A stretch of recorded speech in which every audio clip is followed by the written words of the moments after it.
आणि आता इतरही काही महत्त्वाच्या बातम्या बघूया। मध्य प्रदेशमधील छिंदवाडा जिल्ह्यातील काही लहान मुलांची प्रकृती बिघडल्याने त्यांना नागपूरच्या दवाखान्यात दाखल करण्यात आलं होतं।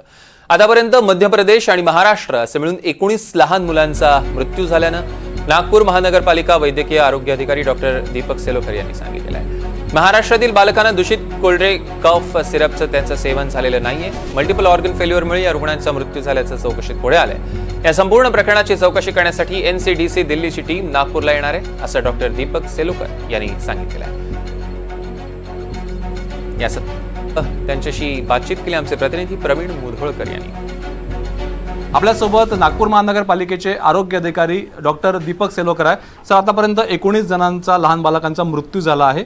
यांच्या वयाची आकडेवारी काय आहे? ही जी मुलं होती यांचं वय आणि हे मुलं कुठून आली होती?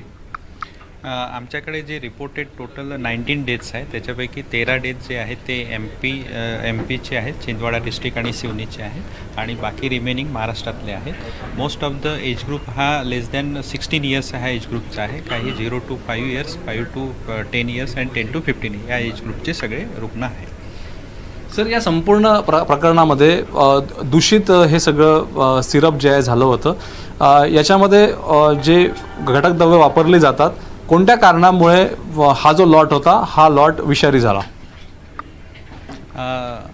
आमच्याकडे जे रिपोर्ट्स अवेलेबल झालेले आहेत जे गव्हर्नमेंट ऑफ मध्य प्रदेश यांनी केलेलं आहे, तर त्याच्यामध्ये जो कोल्ड्रिप हे सिरप होतं त्याचं जे कंटेंट आहे डायइथिल ग्लायकॉल याचं कंटेंट हे जास्त प्रमाणात आढळलेलं आहे आणि डायइथिल ग्लायकॉल हे टॉक्सिनसारखं पेशंटच्या याच्यामध्ये ॲक्ट झालेलं दिसतं आहे। DEG जे आहे ते इंडस्ट्रियल वापरासाठी वापरलं जातं। इंडस्ट्रियल वापराचंच DEG हे या सिरपमध्ये वापरलं गेलं, त्यामुळे multiple organ failure, kidney failure या लहान मुलांचं झालं आणि या मुलांची तब्येत कशी बिघडली गेली, हे मुलं परासिया छिंदवाड्यापासून नागपूरपर्यंत यायला त्यांना किती वेळ लागला, वेळ गेल्यामुळे कशा केसेस बिघडल्या गेल्या आणि kidney failure, multiple organ failure DEGमुळे कसं झालं हे आम्हाला समजून सांगा।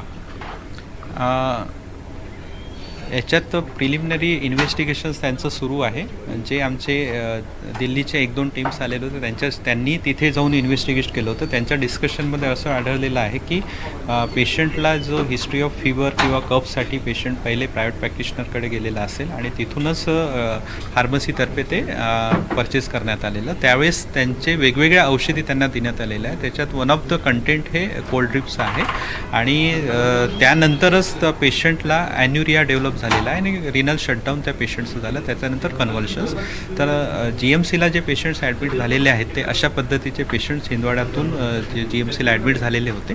त्यावेळेस डिटेल इन्व्हेस्टिगेशन्स, वेगवेगळ्या पिडियाट्रिशियन्स यांच्या चर्चा, त्याच्यातून हे समोर आलं की काहीतरी एक कंटेंट ऑफ ड्रग असायला पाहिजे ज्याच्यामुळे ॲक्यूट ट्युब्युलर नेफ्रोसिस जेव्हा आम्ही GMCनी रिनल बायोप्सी केलेली होती तेव्हा आढळून आलेलं होतं। तर त्यानुसारच ही थेअरी समोर आली की समथिंग इज देअर आणि त्यानुसार मग पूर्ण FDA मार्फत त्याचं इन्व्हेस्टिगेशन करण्यात आलं। या संपूर्ण प्रकरणामध्ये हा जो लॉट मध्य प्रदेश आणि राजस्थानमध्ये गेला, तो लॉट विदर्भामध्ये किंवा महाराष्ट्रामध्ये किंवा तुमच्या कार्यक्षेत्रामध्ये नागपूर महानगरपालिकेच्या काही क्षेत्रामध्ये आढळला का हा लॉट? आम्ही आमच्या दवाखान्यात पण याची तपासणी केलेली आहे। असा कोल्ड्रिपचा कोणताही लॉट इथे आम्ही परचेस केलेला नाही, इवन प्रायव्हेटमध्ये पण नाही। इवन काल FDAचं स्टेटमेंट पण आलेलं आहे की त्यांना पण असा लॉट कुठे आढळलेला नाही महाराष्ट्रामध्ये। एक माहिती अशी पण आहे की ओव्हर द काउंटर म्हणजे लोक जातात स्वतःच आणि कोल्ड सिरप किंवा कफ सिरप हे स्वतःच जाऊन घेतात। तापाची औषधी अनेकदा लोकांना माहीत असते औषधी, डॉक्टरांच्या सल्ल्याविनाच कफ सिरप घेण्याचे प्रमाण मोठ्या प्रमाणात आहे।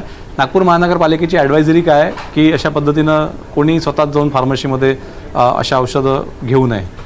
गव्हर्नमेंट ऑफ इंडियाची जी ॲडवायझरी आलेली आहे कफ सिरपच्या बाबतीत, ज्याच्यामध्ये 2 वर्षापर्यंत किंवा 5 वर्षाखालील मुलांना कफ सिरप देऊ नये किंवा कॉशियसली द्यावं, तर या अनुषंगाने जी ॲडवायझरी आहे ती आम्ही सर्व दवाखान्यांना, मनपाचे दवाखाने असतील, UPSC UHWC असतील किंवा प्रायव्हेट हॉस्पिटल, त्या सगळ्यांना आम्ही पाठवलेली आहे आणि आम्ही त्यांना इन्स्ट्रक्शन दिलेलं आहे की याचा कॉशियसली यूज व्हावा हा एक मुद्दा। आणि कोणतेही रुग्णांनी जर त्यांना काही ताप असेल, फिवर झालेला असेल किंवा अजून काही सिम्पटम्स असतील तर तात्काळ डॉक्टरांचा त्यांनी सल्ला घ्यावा आणि सल्ला घेतल्यानंतरच मेडिसिन घ्यावे, स्वतःहून मेडिसिन काउंटरवर घेऊ नये अशी माझी सूचना आहे। एक शेवटचा प्रश्न असा आहे, आता ॲडमिट किती मुलं आहेत आणि government medical college, all India institute of medical science, AIIMS आणि खाजगी आता सध्या स्थिती काय आहे?